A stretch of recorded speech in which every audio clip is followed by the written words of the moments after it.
Olá, seja bem-vindo ao Instante News.1 para mais um Papo da Madrugada. Toda semana, nas madrugadas de sexta para sábado, nós apresentamos um resumo das principais notícias da semana e quem comenta as notícias já está aqui comigo, está aqui com a gente. Boa noite, Marcelo Campos. Boa noite, Ronaldo Rosas. Boa noite para você que é assinante do canal e para você que ainda não se inscreveu, mas acompanha aqui o Papo da Madrugada. E vamos às notícias, né? Bom, a Universidade Federal do Rio de Janeiro sempre foi considerada uma instituição de excelência, mas parece que o pessoal da esquerda aparelhou de vez ao UFRJ. No seu programa de pós-graduação em ensino de matemática, ela divulgou a abertura das inscrições e os temas de pesquisa. Você não vai acreditar. Mais uma das linhas de pesquisa para pós-graduação de ensino, você pode ver aí, veja bem, em matemática é a diversidade sexual, políticas étnico-raciais e de gênero. Caramba, e tem uma outra aqui, né? Tem uma que é a descolonialidade e relações étnico-raciais na educação em matemática e ciências. Caramba! Rapaz, depois dizem que a gente vive implicando com instituições renomadas como a UFRJ, né? Como disse o Arlindo Lopes Correia no seu comentário de domingo passado, toda a glória é passageira, né, Ronaldo? Os grandes professores que já passaram por essa instituição aí devem estar envergonhados, se ainda estiverem vivos, vendo a transformação de uma das maiores universidades do país em um centro de formação de militantes de esquerda, né? O governo deveria criar aí um grupo para verificar o nível da pesquisa que está sendo realizada com o nosso dinheiro e só financiar pesquisas úteis, né? E não pesquisas ideológicas aí como essas que a gente acabou de ver. Com esse tipo de projeto de pesquisa, a UFRJ está mostrando que não tem capacidade para ter autonomia, né? Aliás, qualquer universidade pública que quiser ter autonomia deve se sustentar com os seus próprios recursos. Se ela quer receber dinheiro, seja de quem for, ela tem que se submeter às decisões de quem paga. Senão, ela não é autônoma, ela vai ser soberana, né? Aí é o fim da picada. Pois é, agora dá uma olhada nessa foto. Estou A vendo. Angélica deu uma entrevista ao jornal O Globo e, entre os assuntos, a possibilidade de se tornar a primeira-dama do Brasil. Feminismo também e a afirmação de que o vibrador é vida. Olha, às vezes as pessoas criam expectativas e se frustram. Eu vou te dizer uma coisa.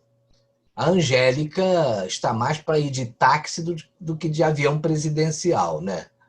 Ela disse que não planejou ser primeira-dama, mas que se isso acontecer e se o Luciano Huck se decidir, ela vai apoiar o marido. E quando estava falando sobre feminismo, soltou uma pérola, dizendo que as mulheres precisam se libertar e libertar de algumas amarras. E disse ainda que o vibrador é vida. A entrevista virou motivo de chacota nas redes sociais. E eu acho que só assim o povo brasileiro vai vibrar com esse casal, viu, Ronaldo? Eu já imagino o primeiro grande programa do Luciano Huck, presidente, né? Meu vibrador, minha vida. Na minha opinião, aí não tem a menor chance desse cara ser presidente do Brasil. Eu acredito que o Luciano Huck conseguiu acumular aí um bom patrimônio, ele parece que já vinha de família com bastante dinheiro, que eu posso talvez dizer uma coisa, hein? A partir de 2022 eu não sei nem se emprego ele vai ter mais. Que doideira, hein? Bom, agora você vai ver uma cena chocante. Ela é muito forte. E no final você vai poder constatar que nas comunidades das periferias as nossas leis não valem absolutamente nada.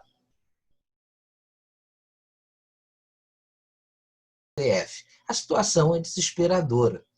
As comunidades viraram reféns dos traficantes. Isso sim é o Brasil paralelo, né? A gente deve agradecer aí aos ministros do STF, né? Só quem mora no Rio de Janeiro sabe bem o que eu estou falando. Você veja que as cenas que aconteceram também na Avenida Brasil, no sábado passado, por volta das 5h30 da tarde, são de chocar. Dá uma olhada. Aí pessoal, Avenida Brasil é tudo parado, tudo parado. Estão dando informações aqui que mataram um policial em Lucas, tá tendo troca de tiro, o pessoal no chão, ó. Tudo aí agora, 5h33 da tarde aí, agora.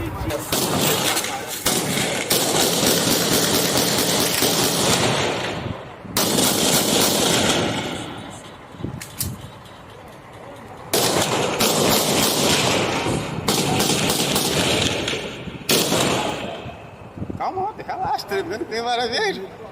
Calma, relaxa. É Rio de Janeiro, filho. Aí, pelo menos eles param de dar tiro.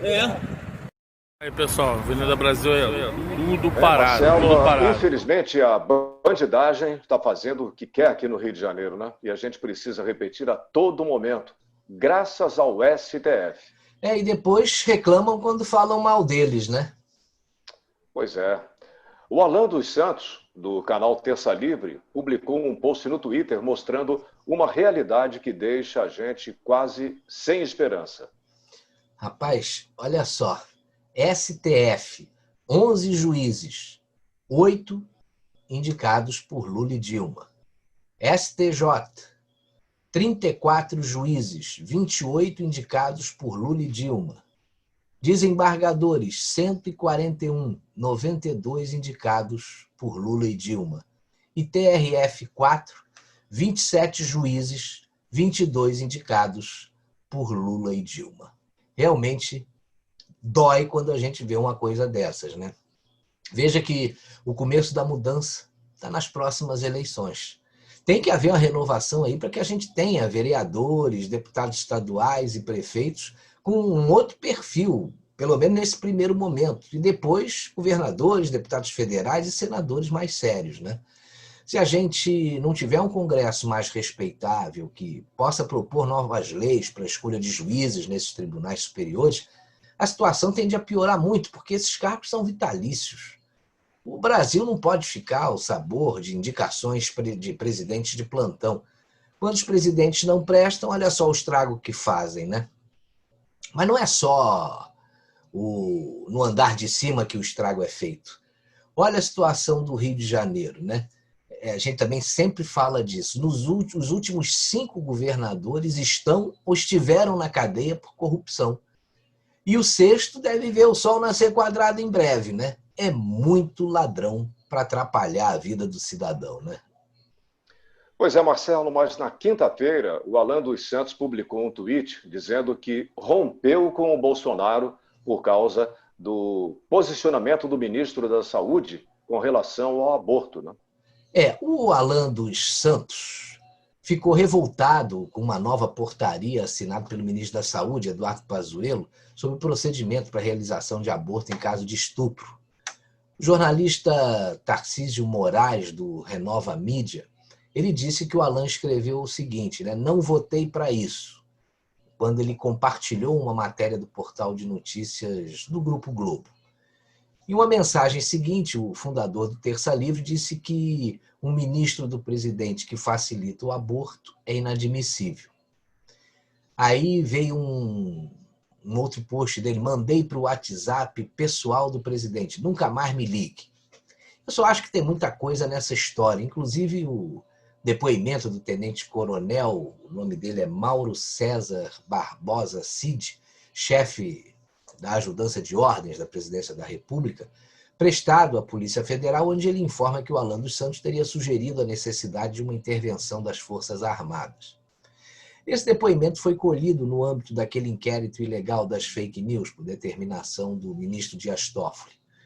Em outra mensagem apresentada pela Polícia Federal, datada de 26 de abril, o Alan dos Santos teria enviado ao militar o seguinte, que não via solução por vias democráticas para o Brasil. Então, minutos após a publicação da reportagem no Renova Mídia, o Alan dos Santos, né, atacou o site e negou que ele tenha rompido com Bolsonaro. Olha, o que tudo indica, segundo o Renova Mídia, ele apenas não quer mais conversa com o presidente da República, mas isso não quer dizer que rompeu com ele, né? Uma coisa, Ronaldo, é o sujeito falar o que ele pensa. Aí ele tem liberdade de expressão, inclusive para achar que não tem solução para o Brasil por via democrática. É a opinião dele. Agora, Outra coisa é ele liderar um movimento para transformar o seu pensamento em realidade. Aí passa a ser crime. E não foi isso que aconteceu.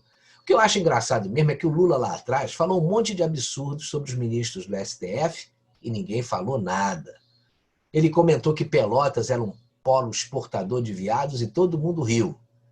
Eu não vi nem ouvi nenhum protesto.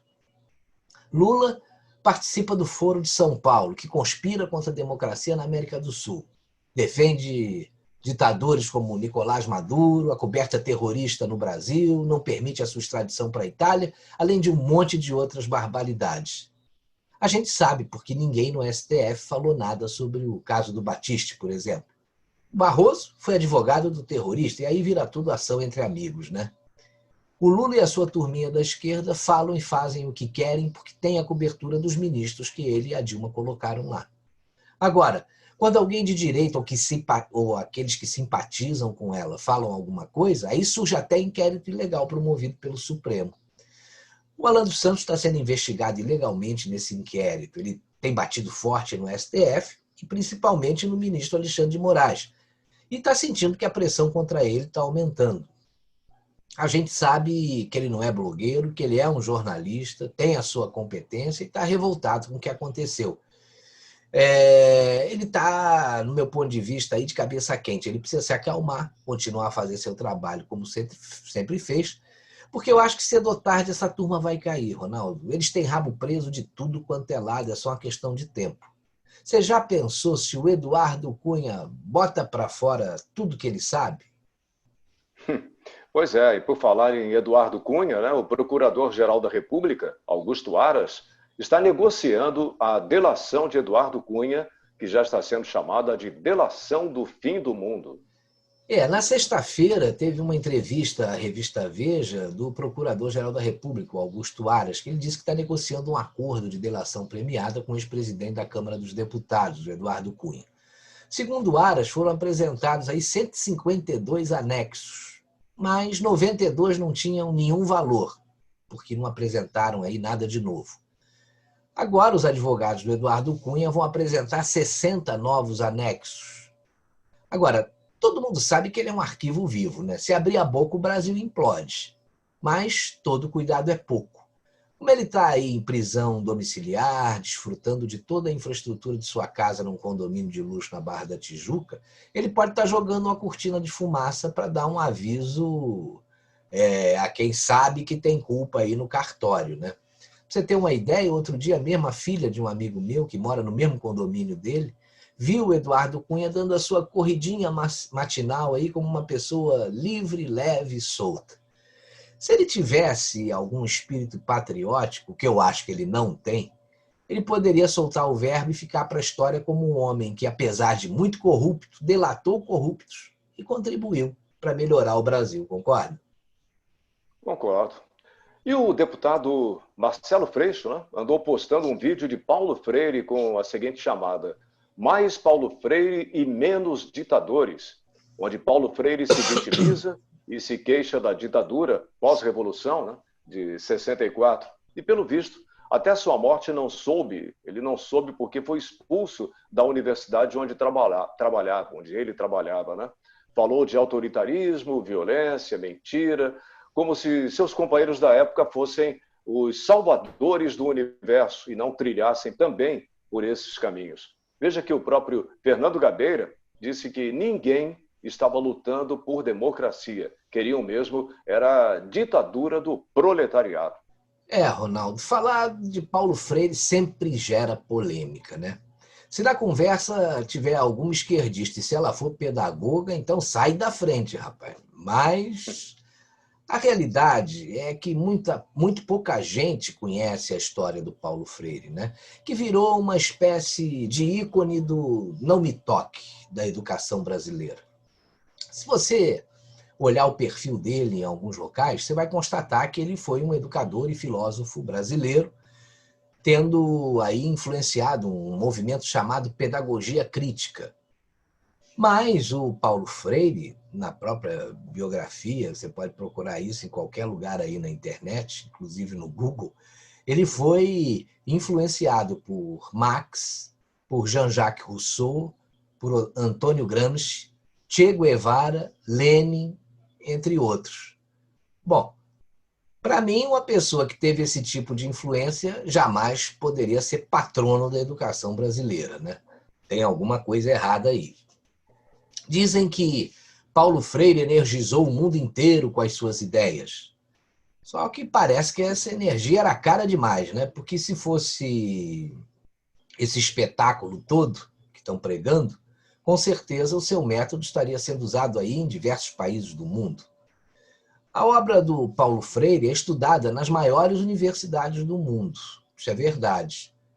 Para alguns especialistas em educação, a raiz da controvérsia em torno da pedagogia dele não é a sua aplicação em si, mas foi o uso político-partidário que foi feito dela. Isso, historicamente, né? E mais do que nunca nos dias atuais. E aí, se você lembrar quem influenciou o mestre, aí dá para entender aonde ele queria chegar com tudo isso, né?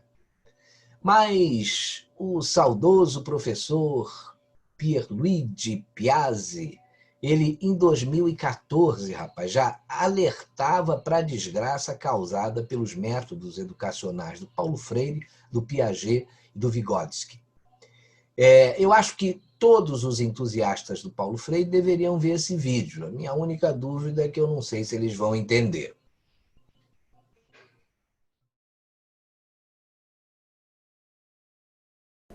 O sistema educacional brasileiro faz descer a escada. Qualquer pedagogia baseada em Vygotsky, Piaget e Paulo Freire é uma desgraça, faz descer a escada. Isso é uma coisa assim, as neurociências trombam, ou seja, a ciência de verdade, não o achismo, a ciência de verdade tromba com Vygotsky, Piaget e Paulo Freire. E quais são os 3 nomes mais endeusados nas faculdades de pedagogia? Vygotsky, Piaget e Paulo Freire. Pelo amor de Deus! Nós fazemos descer a escada. Mas tem um motivo mais grave. Se vocês olharem, o peso do cérebro, em função da idade, 3 meses antes do nascimento, até a data do nascimento, ele cresce 260%. 4.000 neurônios novos por segundo. Do nascimento até 1 ano, mais 175%. De 1 ano até 2, 18. E de 2 até a idade adulta, só mais 20. 21. O que quer dizer isso? O cérebro humano se forma no primeiro ano de vida. E se no primeiro ano de vida essa criança tiver febre, verminose, diarreia, desidratação, ela está sendo condenada a ter um subcérebro. E o IBGE mostra que quase metade das crianças brasileiras vivem sem água encanada e sem esgoto, sem saneamento básico. E esses irresponsáveis que estão em Brasília, em vez de construir esgoto que fica enterrado no chão e não dá voto, constrói estádio de futebol, gastam bilhões, e estão condenando metade da infância brasileira a virar débil mental. Ou seja, nós estamos sendo vítimas de um genocídio intelectual nesse país. Um genocídio mental. Por favor, tomem consciência disso e lutem contra esse tipo de coisa. Porque isso daqui é terrível. O futuro do Brasil está aí. Está no cano de esgoto. E não em Vygotsky. Ontem assistiu o debate na Bandeirantes. Se você escutar a Dilma, o Brasil só está melhorando. Só está melhorando. A educação brasileira cada vez... Diz que o sonho de consumo dos brasileiros é morar no país que o PT está descrevendo agora nas eleições. Ou, na realidade, o melhor sistema é a Finlândia. Em 2002, as pedagogas finlandesas resolveram adotar o construtivismo. Mas iam aplicar em 2004. Em 2003 teve o PISA. Elas descobriram que o sistema que elas usavam, que não tinha nada a ver com o construtivismo, era o melhor sistema do mundo. Não usaram o construtivismo. Aliás, o construtivismo está destruindo qualquer sistema educacional no qual ele entra. Quantos construtivistas precisa para trocar uma lâmpada? Nenhum, porque quando a lâmpada se sentir pronta, ela se troca sozinha. Ora, nenhum sistema educacional vai funcionar nessa base. Isso é uma palhaçada total. Bom, queridas e queridos, na hora que o Ministério da Educação descobriu que a Finlândia é o melhor sistema do mundo, pegaram as pedagogas do MEC e mandaram fazer um estágio na Espanha. Sabe aquelas pedagogas que nunca seguraram um pedaço de giz na mão? Nunca entraram numa sala de aula com 25 alunos? Ficam lá no gabinete tendo ataques de pedagogéia e ditando essas regras malucas.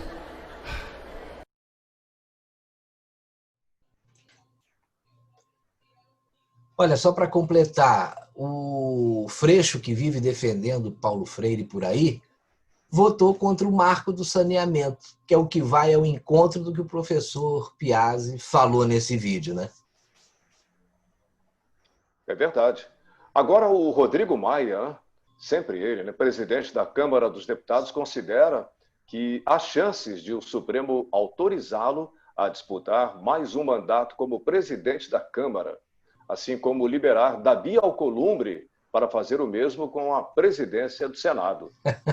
Olha, Ronaldo, eu não sei se você lembra, mas num dos nossos papos da madrugada aqui, quando o Rodrigo Maia disse que não iria se candidatar novamente à presidência da Câmara, porque não estava previsto na Constituição, eu disse que ele só estava fazendo jogo de cena. E eu completei dizendo que se o STF garantisse essa possibilidade, ele ia ser o primeiro a se candidatar. E com um ótimo argumento, né? Antes não podia, mas agora pode. Isso não vale nada, mas eu vou te dizer uma coisa, o Brasil ia melhorar muito se ele tivesse fora da política e o Alcolumbre também. E só para acrescentar, você viu que agora a consultoria legislativa do Senado disse que é inconstitucional essa reeleição, né? Mas eles não vão parar aí por aí, não. Eles vão continuar tentando, né? Não tenha dúvida. E o prefeito da cidade de Rio Verde, no Mato Grosso, chegou de arma em punho, afrontando apoiadores de Bolsonaro que estavam instalando um outdoor de apoio ao presidente. Só que ele foi desarmado pelo pessoal, né? Cadê ele? Ele! É dele esse aqui? Não vai devolver nada, não! Não devolve, não! Não devolve! Não devolve! Dá voz de prisão nele! Chama a polícia, não adianta. Chama a polícia! Mano! Não! Mano, para! Não, dá chave! Chama a polícia! Prefeito de bosta! Prefeito de bosta! Você é prefeito de bosta, rapaz! Você tá bêbado, vagabundo! Para de ficar, rapaz! Esse pessoal está morrendo de inveja com o sucesso que o Bolsonaro está fazendo pelo Brasil, né? Felizmente a população está acordando. Eu só acho que o tal prefeito de Rio Verde deve ter ficado lisonjeado com a comparação entre ele e o governador João Dória, né? Que comparação, Marcelo? Eu não percebi, não, né? Ué, não chamaram o cara de prefeito de bosta? É verdade, é mesmo. Bom, eu não me lembro bem se era Dória ou Witzel, né? Porque um foi chamado de bosta e o outro de estrume, né? Pelo Bolsonaro. Mas vamos seguir em frente, né? Não sei se o post foi publicado pelo Pedro Bial, né? Agora, veja isso aí, né? Se foi a Globo, bom, se foi ele, ou a Globo está fazendo muito mal à saúde, né? A saúde dos seus funcionários. Ronaldo, ele diz que as redes que atribuem a ele. Eu não acredito que ele tenha dito uma coisa dessas, né? As redes sociais são perigosas, pois os conservadores crescem com elas. O Facebook retirou parte do poder da Globo e deu a qualquer direitista que mexe em um teclado. Olha, pelo que eu conheço da história do Pedro Bial, eu não acredito que ele tenha falado uma coisa dessas. Mas se ele disse isso, é mais um que perde a credibilidade na emissora, né? Se a Globo quebrar, esse pessoal vai ter uma dificuldade danada para arranjar emprego. Primeiro, por causa dos altos salários, que com certeza o mercado não está disposto a pagar. E você vê que esses salários todos eram completamente fora da realidade. E segundo, por causa do estrago mental dos ex-globais. É de dar pena, né? Agora, muito legal, Marcelo, foi a declaração do ex-jornalista global, né, o Luiz Ernesto Lacombe, né? Ele disse que não é papel do jornalismo fazer de tudo para derrubar um governo. O Lacombe agora está na Rede TV, né? E numa entrevista ao jornal O Dia, ele disse que parte da mídia tradicional se comporta como um partido político derrotado. Dá uma olhada só aí no que ele disse.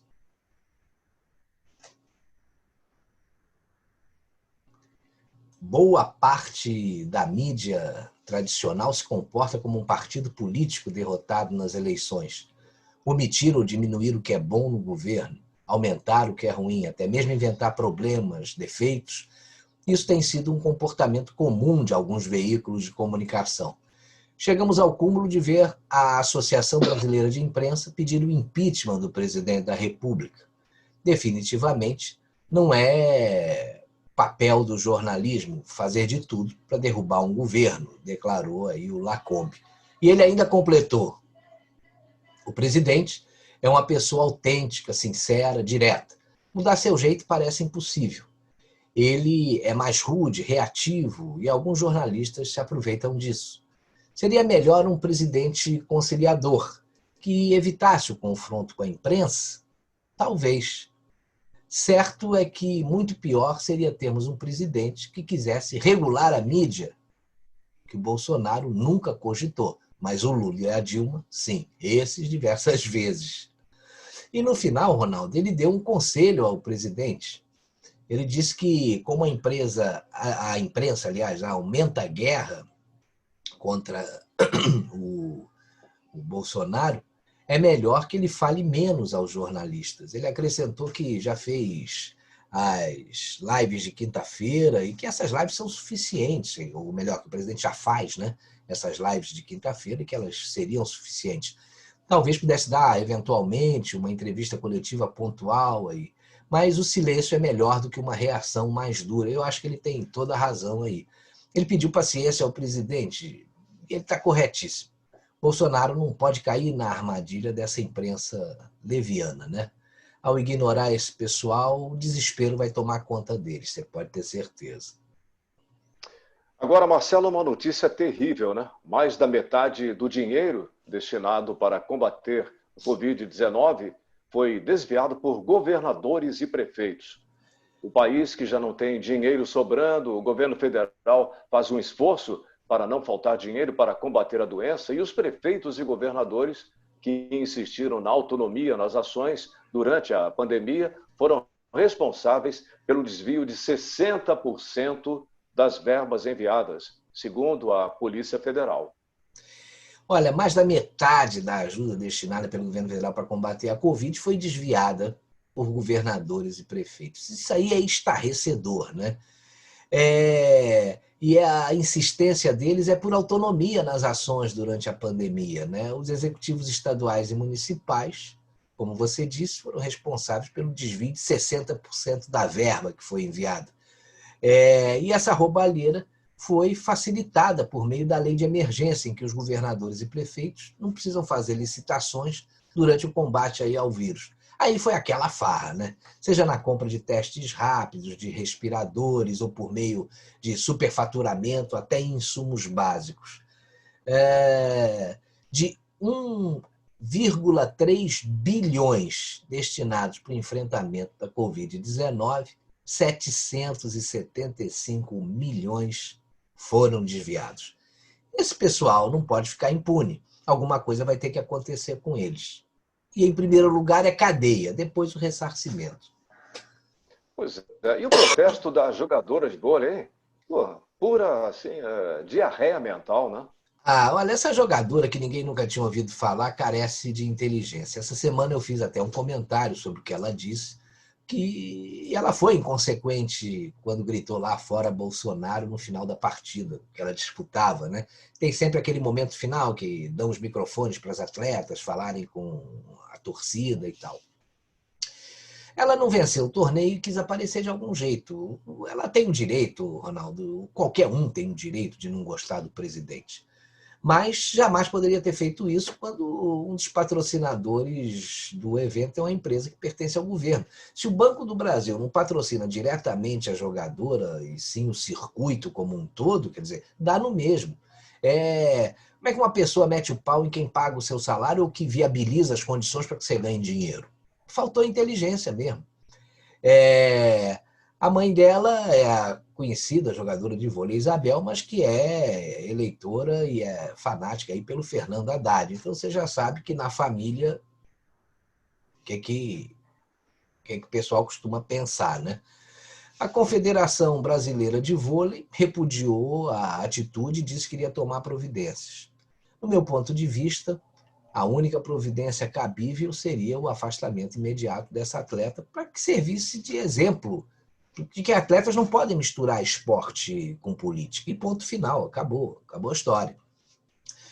A Confederação Brasileira de Vôlei, Ronaldo, como todas as confederações, eu tenho até um conhecido que trabalha lá, elas passam por um período difícil, com verbas curtas para se sustentarem, e a coisa está bem apertada, tiveram que fazer muitos cortes, porque o dinheiro está curto.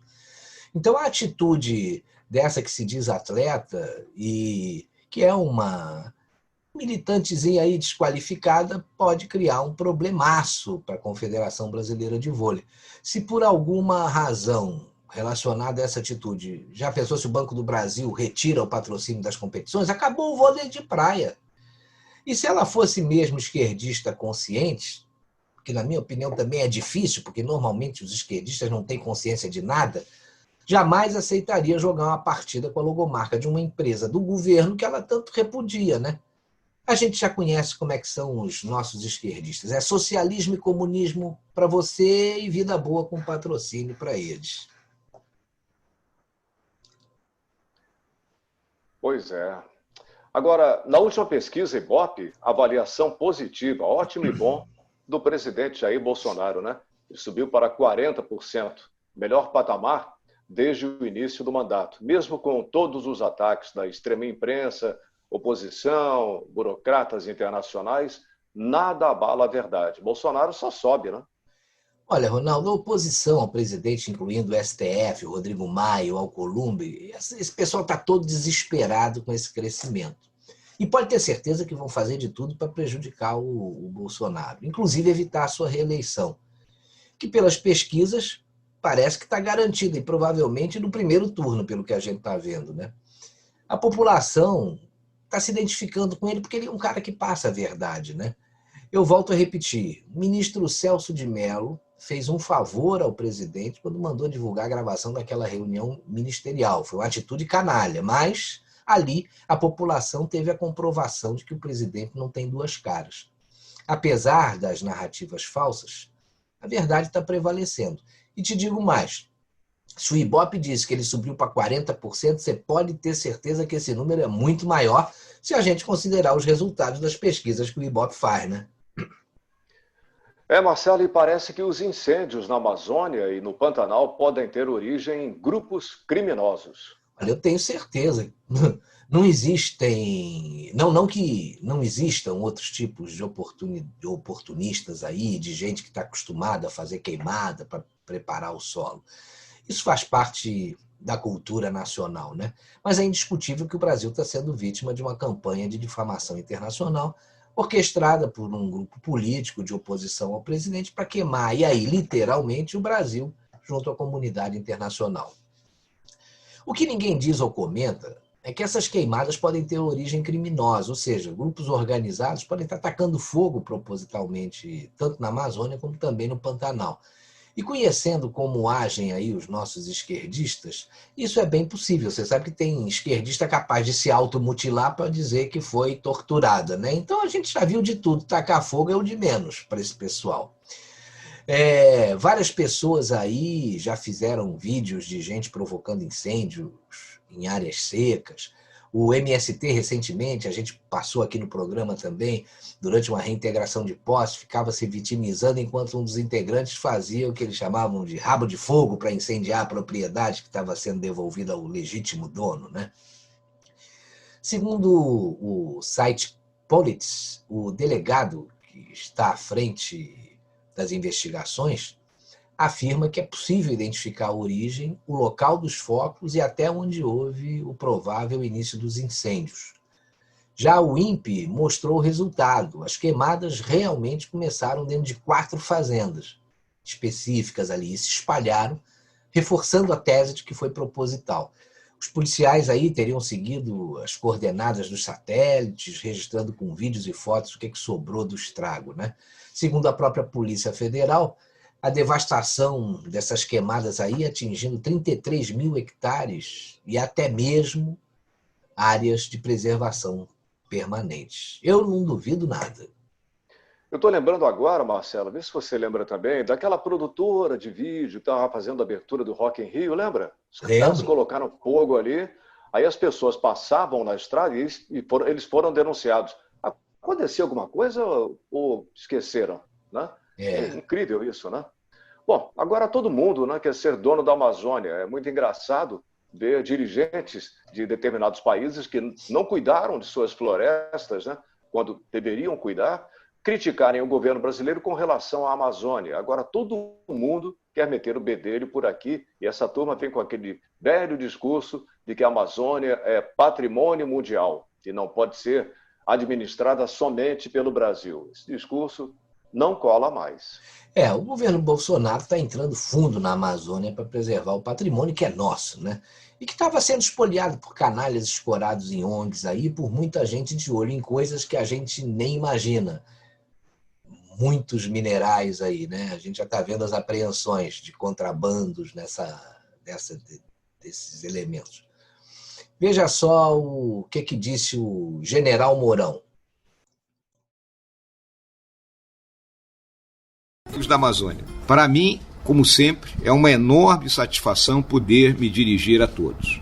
Hoje eu trago para vocês alguns dados sobre a Operação Verde Brasil 2, que vem ocorrendo desde o dia 11 de maio aí na nossa região amazônica. Nesses 4 meses, integrados, militares e agentes de órgãos federais e estaduais, trabalhando realmente numa parceria extremamente objetiva, realizaram, observem o número, cerca de 134 mil ações, entre elas apreensões, inspeções, fiscalização, autos de infração e combate a focos de incêndio.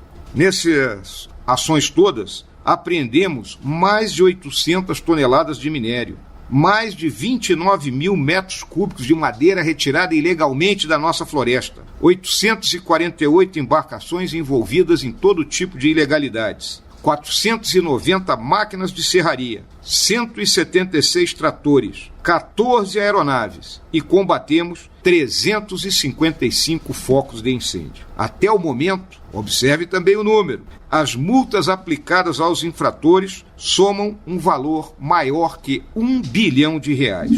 Esses resultados nos estimulam a prosseguir no combate aos ilícitos ambientais. Mas, mais uma vez, eu digo, precisa haver a cooperação de todo o povo da Amazônia para que esses ilícitos não se repitam. Vamos vencer esse desafio. Ô Ronaldo, se a ministra Carmen Lúcia assistisse o Papo da Madrugada, ela agora ia saber por que os militares estão fazendo na Amazônia, né? Marcelo, sem dúvida, mais uma sem noção, né, no nosso Supremo. E os argentinos, né, colocaram o Foro de São Paulo de volta ao poder e agora colhem o que plantaram. A Argentina, infelizmente, está um caos. O desemprego na Argentina é o maior em 16 anos. Isso está refletindo a profunda crise financeira em que a Argentina está metida. O PIB argentino caiu 19,1%. Se você juntar tudo isso ao confinamento mais prolongado do mundo, é quebradeira à vista, né? As manifestações não param. Os argentinos tentam reivindicar o relaxamento dessas políticas restritivas. E tem também as medidas na área econômica que foram desastrosas. A gente conhece bem o que acontece quando o governo quer controlar e congelar preço, né? Pobres hermanos escolheram mal que estão pagando caro por isso. Agora, Marcelo, o Brasil é mesmo o país dos absurdos, né? A Justiça Eleitoral quer combater fake news com a ajuda dos partidos políticos. E o nome do site é sugestivo, né? Desinformação. O que é inacreditável, rapaz, é que no Brasil, partidos envolvidos em escândalo vão dizer o que é mentira e o que é verdade, né? Só podem estar pensando que a gente é idiota, né? Esses partidos serão os parceiros da Justiça Eleitoral no site Desinformação para combater as fake news. Isso aí é uma piada. Olha só quem são os parceiros da Justiça Eleitoral. Tem o DEM do Rodrigo Maia, que é personagem da Lava Jato e ainda leva o apelido de Botafogo lá na planilha da Odebrecht. Grande Botafogo, né? Coitado do clube, né? Tem o PTB do Roberto Jefferson, que foi a estrela do Mensalão. Tem o PSC do pastor Everaldo, que foi preso mês passado. E o PP do Petrolão. Quer dizer, o Otto von Bismarck estava cheio de razão quando ele disse, Ronaldo, foi em 1871, nunca se mente tanto como antes das eleições, durante uma guerra e depois de uma caçada. O Brasil definitivamente não é para amadores. Acho que o único amador que deu certo foi o Aguiar, viu? Pois é, Marcelo, grande amador Aguiar, né? Ele fez uma revolução no Bradesco, né? E como veio de baixo, começou no banco como office boy e chegou à presidência da organização. Sempre pautou a sua conduta pela simplicidade. Você sabe que eu tive um ex-patrão que trabalhou com ele, né? E me contava histórias incríveis. E a simplicidade realmente era mesmo a marca dele. Teve até uma ocasião em que houve uma reunião aqui no Rio de Janeiro. E para cobrir essa reunião e acompanhar o seu amador, aí foi escolhido o jornalista Evaldo Dantas Corrêa, com quem eu tive a oportunidade de trabalhar. Não sei se você teve com o Evaldo também, Ronaldo. Sim, trabalhei com ele também. E o Evaldo contou que quando os outros banqueiros e executivos chegaram ao Rio de Janeiro de jatinho, já tinham os motoristas particulares lá esperando. Só que o Amador Aguiar pegou uma ponte aérea em São Paulo, alugou um Fusca e ele mesmo foi dirigindo lá para a reunião. Na reunião, os banqueiros executivos, todos eles estavam cercados por advogados e tal, e o Amador Aguiar sozinho. Esse cara era uma águia e não foi à toa que chegou onde chegou, né? Verdade, verdade. E o filósofo Olavo de Carvalho ganhou uma ação movida contra a revista Isto É. Em maio de 2019, a publicação, que tem um viés claro de oposição ao governo Jair Bolsonaro, estampou na capa uma fotomontagem em que ele aparece de chapéu de bobo da corte, com o título de O Imbecil. Agora a revista vai ter que pagar para o imbecil R$25 mil de danos morais. Na sentença, o juiz Renato Simões, da 4ª Vara Civil de São Paulo, concluiu que a revista excedeu a crítica jornalística, né? O juiz disse ainda também na sentença que a publicação caracterizava aí um claro abuso do direito da liberdade de imprensa ao tentar retratar o Olavo de Carvalho como pessoa de curta inteligência. Acho que esse foi um golpe certeiro nesses pseudo-jornalistas que não passam de esquerdinhas aí infiltrados nas redações dos grandes jornais brasileiros. Torcia para que torcia aí para que o Olavo de Carvalho tivesse sucesso nessa ação e a justiça foi feita. Repararam aí a injustiça. E por falar em indenização, quem vai ter que meter a mão no bolso também é o Ciro Gomes. Ele vai ter que pagar R$400 mil ao ex-presidente Fernando Collor de Mello. Ele é tão pobre, né, Ronaldo, que parece que para pagar essa indenização ele vai ter que vender um imóvel. O Tribunal de Justiça de São Paulo já mandou penhorar um apartamento dele. Eu estava lendo na revista Oeste que o Collor processou o Ciro depois do pedetista, a afirmar numa entrevista publicada em 1999 que o ex-presidente Lula deveria ter chamado o Collor de playboy safado e de cheirador de cocaína durante os debates para as eleições de 1989. E, de acordo com a Justiça, a indenização é de R$400 mil. Só que ela ainda não foi paga e por isso o juiz penhorou o apartamento do Ciro. Você vê que além de caluniador, é caloteiro também, né? Esse cara é um canalha, né? Bom, essa semana tivemos muitas outras notícias importantes. Vamos lembrar alguma delas? Vamos lá. Bolsonaro fez o discurso de abertura da Assembleia da ONU e ontem passou por uma cirurgia para retirar um cálculo da bexiga. O depoimento do ministro Araújo do Senado sobre a visita de Mike Pompeo. Mais um ataque em Paris e mais uma pisada de bola do Casagrande. Sobre o discurso do Bolsonaro, falou que tinha que falar, posicionou o Brasil. A esquerda e os seus jornalistas criticaram. Isso, para mim, não é novidade. Eu fiquei surpreso aí. O jornalista Zé Neumann e Pinto, do estado de São Paulo, por exemplo, chegou a dizer que Bolsonaro fez um discurso vexaminoso e deu lá as suas razões. Independente do que Bolsonaro fala, esse pessoal já mete o pau de graça, né? Mas aí você assiste o vídeo do jornalista Alexandre Garcia e percebe que a percepção dele é antagônica do José Neumann, né? Aí eu sugiro que você e quem está assistindo a gente aqui veja os dois depoimentos e tire as suas conclusões. Mas o ministro Ernesto Araújo falou sobre o conteúdo desse discurso à CNN e vale a pena a gente dar uma olhada. Acho que precisa um discurso relevante, um discurso com conceitos como o conceito-chave de liberdade, né? Como o conceito de liberdade religiosa e de combate à cristofobia, como o conceito do combate à desinformação, que é a grande causa da má percepção sobre a questão do meio ambiente no Brasil, né? E assim por diante, a recuperação de conceitos que estão nos fundamentos das Nações Unidas, na Carta das Nações Unidas, onde está a palavra liberdade, conceito de direitos humanos e liberdade para todos, né? Então, eu acho que foi um discurso relevante, um discurso corajoso, porque falou de coisas que normalmente não se falam, deveriam se falar nos fóruns internacionais, mas que não se falam. E hoje as pessoas têm vergonha de falar de liberdade, têm vergonha de falar de democracia nos fóruns internacionais, porque nem todos os países são democráticos. Então, se você falar de democracia, vai ofender um ou outro, né? Quando, na verdade, a liberdade e a democracia estão na essência das Nações Unidas, ou deveriam estar.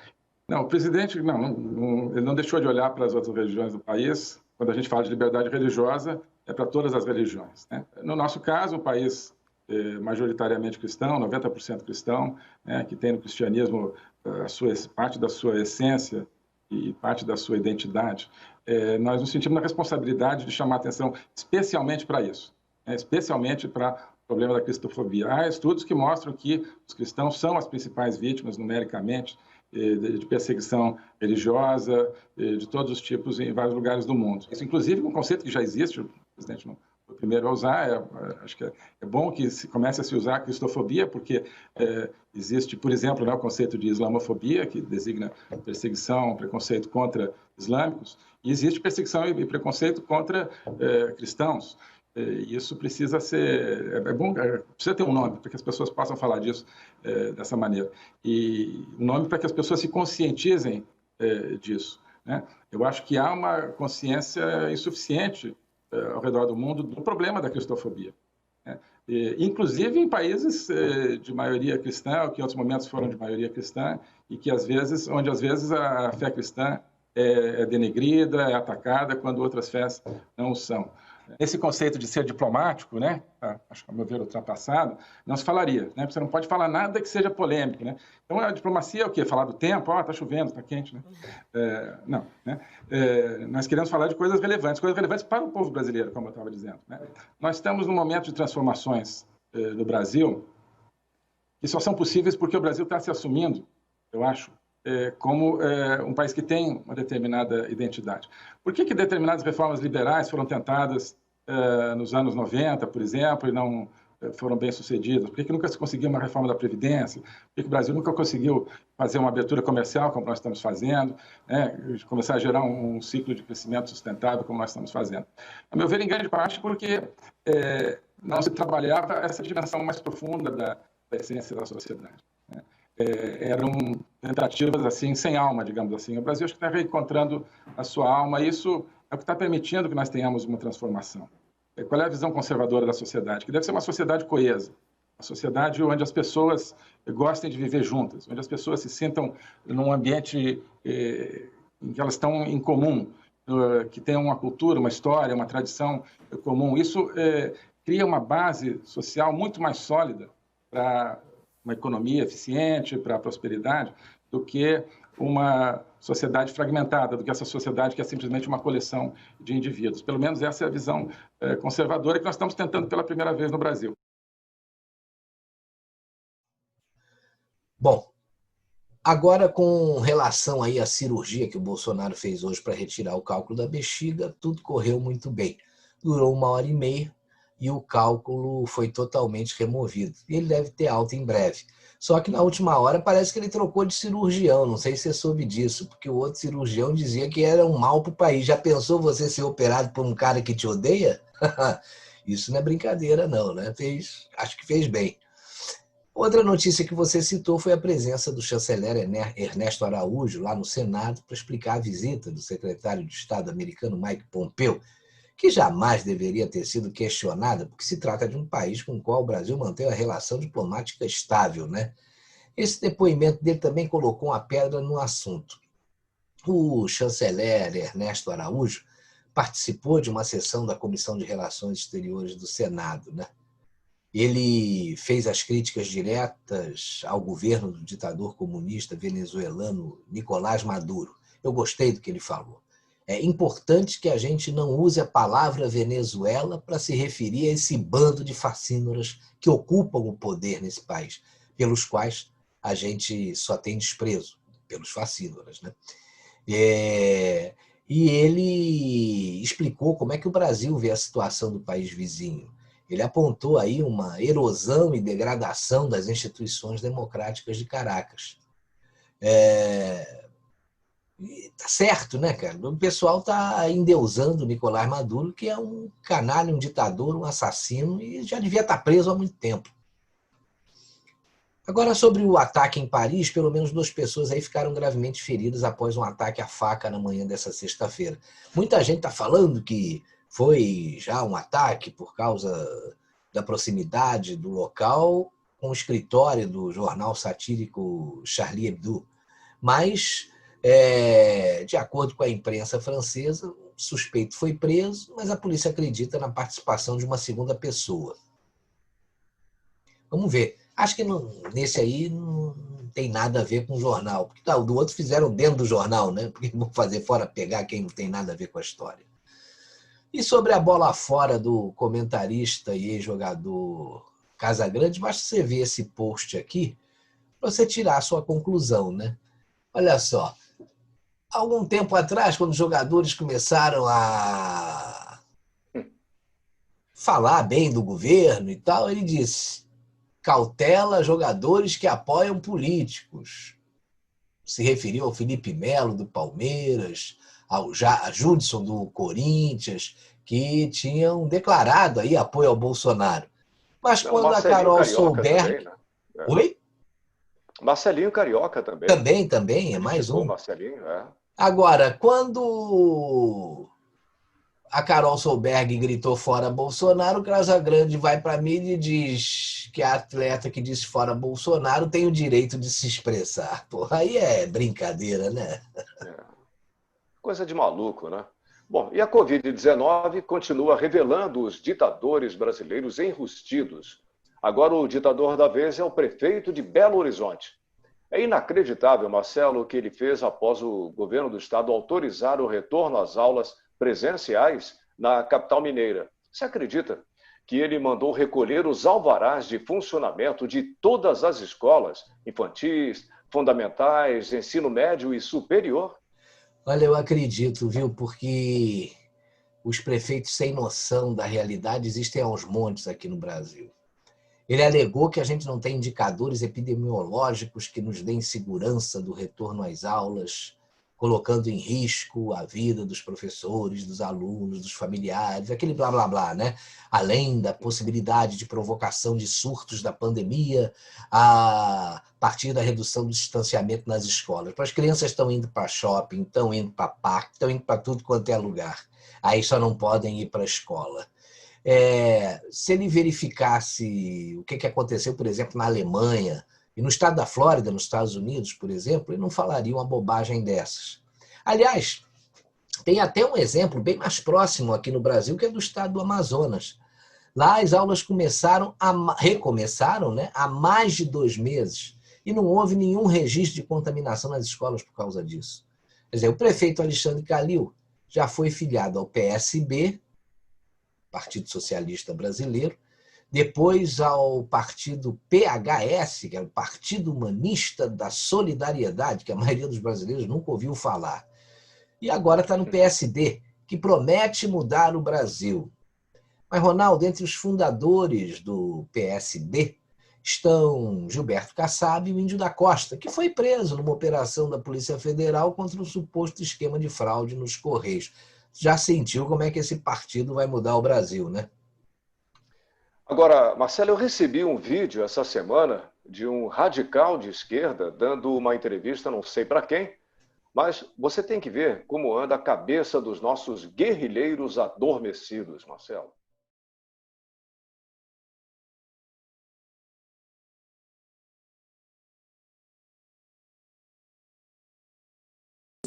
Assim como eu, por exemplo, eu sou contra, por princípio, a pena de morte.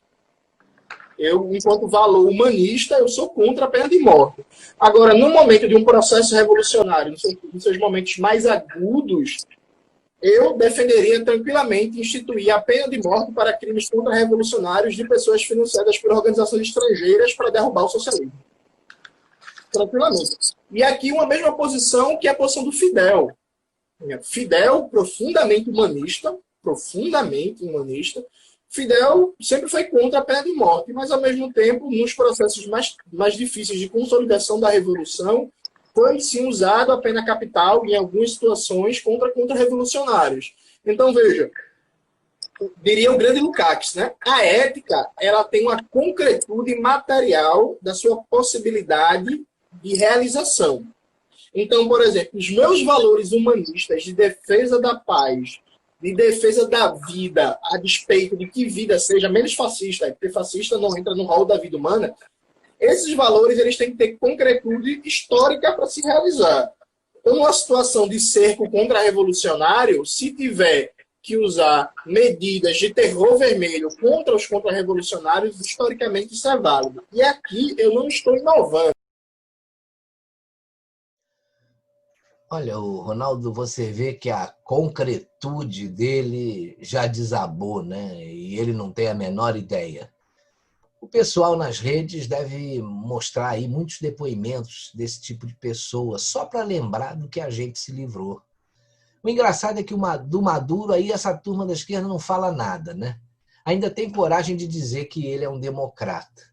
Esses democratas esquerdistas aí gostam mesmo é do bom e do melhor, enquanto o povo dos países que ainda são governados por eles passa fome.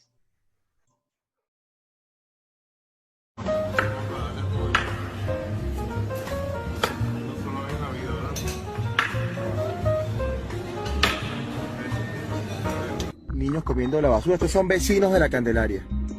Estos acá en Caracas. Mira cómo se mata la gente por los canguros. En el mercado. La campiña hoy, mire, hoy jueves 13 de septiembre. Un supermercado. Se lo aprovechan los vecinos. Una desnutrición proteico-calórica severa por un mal aporte nutricional desde el punto de vista proteico y calórico, para poderlo recuperar. Los cuerpos de 3 bebés yacen ya sin vida en el cuarto de este hospital de niños en la ciudad de Maracaibo.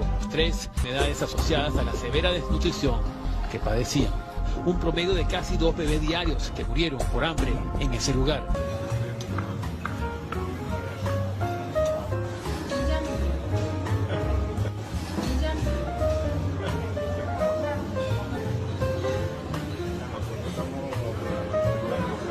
Son mucho más los niños que están luchando por sus vidas en ese hospital. En sus cuerpos se ven las terribles marcas de esa batalla casi perdida contra el hambre. Ya alcanzó el 3er lugar como una de las primeras causas de muerte en Venezuela.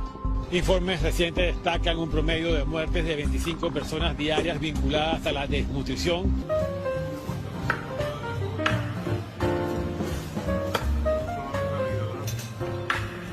Porque allá no puedes encontrar nada. Allá no se consigue nada, tú no puedes comer, tú no puedes hacer nada. Hoy tuve que me dieron la cola un camión de basura, todo sucio.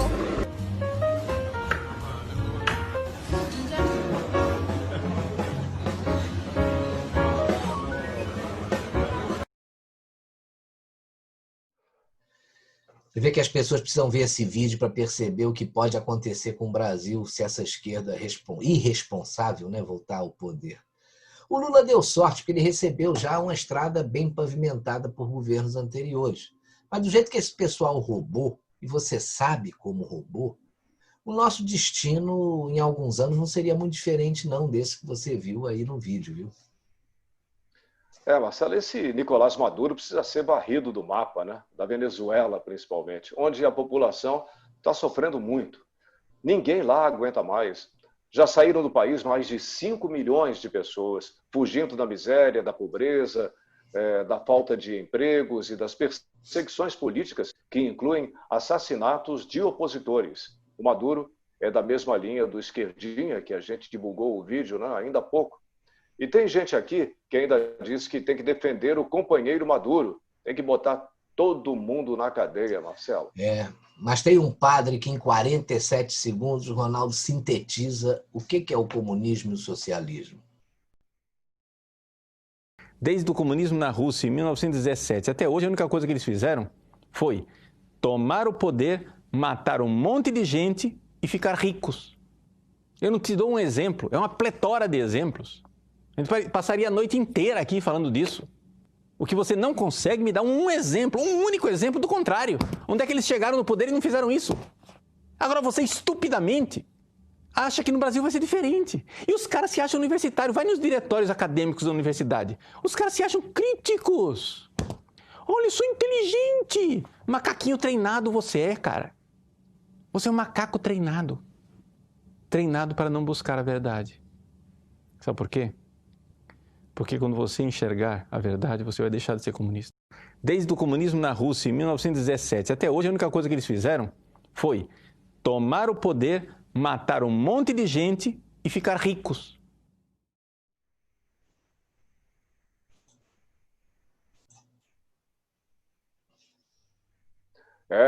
Parece que o poder corrompe, hein? O Alcolumbre, por exemplo, está contestando o parecer da consultoria legislativa do Senado, que disse que sua reeleição é inconstitucional. Esse aí virou aprendiz de Renan Calheiros, né? Só que muito mais ignorante do que ele. Sua hora tem que chegar, né? Bom, ninguém aguenta mais isso, né? Esse pessoal é assim mesmo, Marcelo. Quando é para benefício próprio, pode tudo. Quando vai beneficiar o opositor, aí, bom, isso aí agora não pode. Tem gente que, depois de ter comprado meio mundo para se reeleger, agora diz que está arrependido. E isso não deve acontecer mais. O senhor repetiria o processo? O senhor é a favor da reeleição? Eu sou a favor. Se não fosse reeleição, eu não teria feito a lei de responsabilidade social, o sistema de metas, a rede de proteção social que deu nas bolsas, uma política social mais intensa, que só se pode fazer com o tempo. Não dá para fazer em 4 anos. E são necessários. Eu acho que sim. Eu sou favorável a esse sistema, eu acho que isso institucionalmente funciona. Eu acho que por que não a terceira eleição? Porque não existe o sistema. Porque a terceira, então é a quarta, a quinta é indefinido. Sim, né? Duas, ponto. É ponto. E isso é um sistema existente, provável. Mas na Europa as pessoas ficam no poder. Mas é outro sistema parlamentarista. No sistema presidencialista, em todos os países onde a coisa funciona, nos Estados Unidos, é assim. Tem uma reeleição e nos Estados Unidos. A propósito, o senhor repetiria o processo? O senhor é a favor da reeleição? Eu sou a favor. Se não fosse reeleição, eu não teria feito a lei de responsabilidade social, o sistema de metas, a rede de proteção social que deu nas bolsas, uma política social mais intensa, que só se pode fazer com o tempo. Não dá para fazer em 4 anos. E são necessários. Eu acho que sim. Eu sou favorável a esse sistema, eu acho que isso institucionalmente funciona.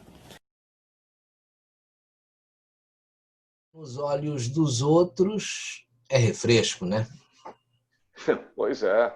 Bem, antes de terminar o programa, Marcelo, eu queria lembrar daquela seleção para o programa de trainees do Magalu, né? Magazine Luiza.